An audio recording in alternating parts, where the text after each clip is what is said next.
consider, not that we realize we have weakness.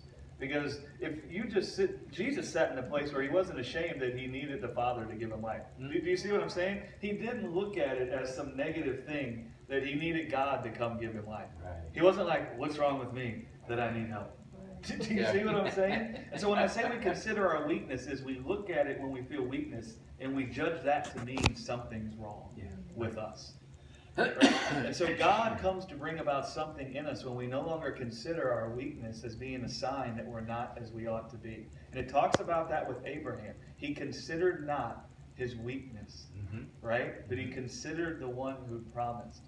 So Abraham didn't consider the deadness of his body or the deadness of Sarah's womb. He didn't consider his weakness as if it played a role in whether or not he could be the father of many nations. Wow, that's so good. And so God comes to bring about that same kind of thinking in us, where we don't consider our weakness as if it could be a word that we're not as we ought to be when we feel weakness. Yeah. Right? Yeah. Where we don't consider that, but we consider the one who's promised.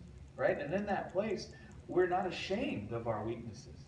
We're not ashamed that we find ourselves in this place. We're not ashamed of our inability.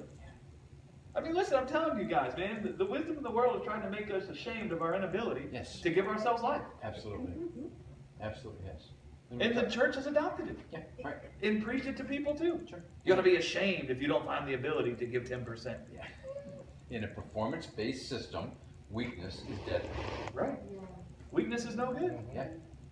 Yeah.